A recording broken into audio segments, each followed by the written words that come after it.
Halo bos, selamat petang saya Abang Pang. Hari ini kita kedai ada masuk yang kereta ni. Plat nombor pun cantik. Okey, kereta ni Toyota Camry ya, tahun 2017 2.0 E-Spec. Ini engine sudah baru lah, 6 speed. Okey, engine sudah warna silver.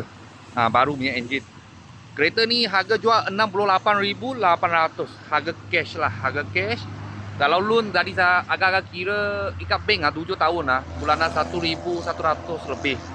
Kalau masuk kredit 900 lebih. Lepas tu kita tengok kereta kereta engine dalam kita belum cuci belum cuci original lagi.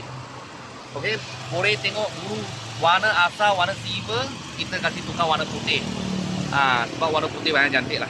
Engine baru VTI W. Lepas tu ini A3 box 6 speed lah.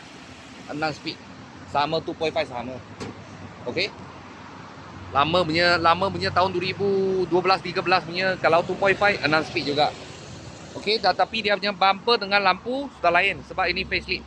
Facelift dia lampu dengan dia punya body kit macam hybrid lah, tapi ini bukan hybrid bukan hybrid. Dalam macam ni, E-Spec mah. E-Spec dalam tak ada leather punya. Tak ada leather punya, pun tak padan ada bagi you lah. Lepas tu yang punya mileage 84,000. Steering pun tak benar balok. Original lagi. Dia punya leather ada kilat-kilat. Okey, tepi punya seat macam ni. Okey, dalam original lah, original punya CD player by Toyota. Belakang macam ni. Okey. Lepas tu belakang. Serupa macam baru lah, serupa macam baru. Okey, belakang punya lampu macam ni. D4S engine. Harga jual 68,800 tahun 2017 lah. Tak silap tahun 2017 2.0 G-Spec G-Spec. Harga jual 68,800.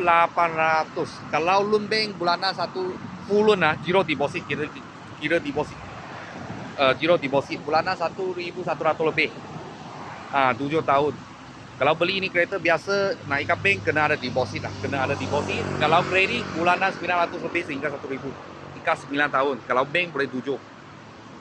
Kalau bos-bos dan kawan-kawan siapa tengah cari Toyota Camry ini facelift punya, kita sini ada sebiji plat nombor pun cantik.